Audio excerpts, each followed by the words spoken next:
여랑야랑 정치부 이동훈 기자와 함께합니다. 첫 번째 주제 보여주시죠. 네. 여야 원내대표들 무슨 공방을 벌였습니까? 꼰대 공방입니다. 네, 꼰대요. 요즘 정치인들이 가장 듣기 싫어하는 말이라면서요. 네. 그러다 보니 서로를 향해 꼰대라며 날선 공격을 했습니다. 꼰수기, 꼰대 수구 기득권 김기현 원내대표가 저희에게 하신 말씀입니다. 꼰대, 수구, 기득권, 이 꼰수기에게 우리 미래를 맡길 수는 없습니다. 그런데 말입니다. 꼰대 수구 기득권의 원조 맛집 정당의 대표님으로부터 들을 말씀은 아닌 것 같습니다. 보통 원조 맛집은 서로 하려고 하는데 꼰대만큼은 절대 그러고 싶지 않겠죠. 꼰대라는 단어가 역사가 깊더라고요.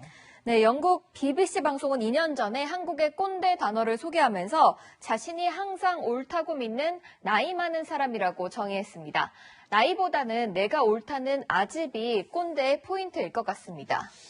그런데 이 국민의힘은 이준석 대표 취임 이후에 2030 당원들이 확 늘었다는 보도도 있었고, 네. 그래서 이제 예전에 꼰대 이미지에서 좀 벗어나는 것 같기도 해요.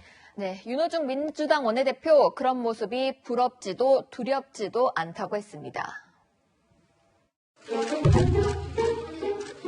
부러우면 지는 거다. 두려우면 죽는 거다. 저희는 부럽지도 않고 두렵지도 않습니다. 바람은 읽는 것이 아니라 극복하는 거다. 바람은 계산하는 것이 아니라 극복하는 것이다.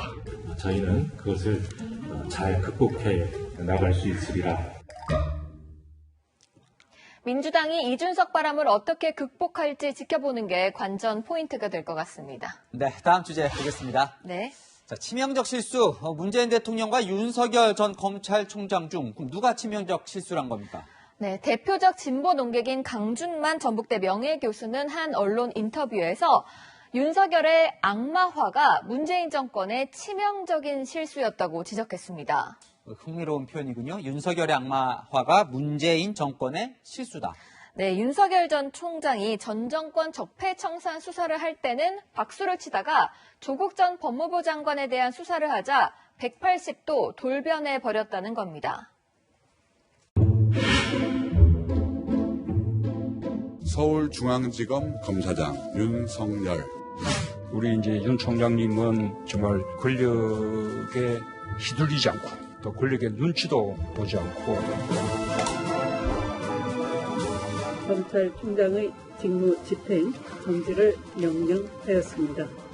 야권의 유력한 대선 후보로 지금 거론이 되고 있습니다. 여기에 대해서는 어떻게 평가하고 계신지? 제가 아무 말도 하지 않는 것이 바람직할 것 같습니다. 강준만 교수는 대통령 후보 윤석열은 문재인 정권 혹은 추미애 전 법무부 장관이 거의 90% 만들었다고 꼬집었습니다. 한 명 더 있잖아요. 자, 문재인 대통령이 임명한 이 최재형 감사원장도 오늘 대선 출마 가능성을 열어뒀는데 네. 출마한다면 야권일 가능성이 높잖아요. 네, 조국 전 장관은 오늘 두 사람의 대선 출마를 거론하면서 형사사법과 감사 영역에 종사하는 고위공직자는 퇴직 후 1년간 출마 금지를 하는 법 개정을 심각하게 고려할 필요가 있다고 주장했습니다.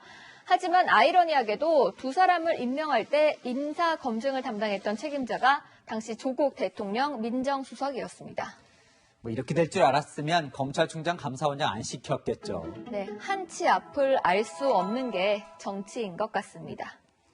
몇 년 전 인사청문회 때 윤석열, 최재형 두 사람을 옹호했던 여당 의원들 그리고 비판했던 야당 의원들도 지금 상황이 좀 겸연쩍을 것 같습니다. 여랑야랑이었습니다.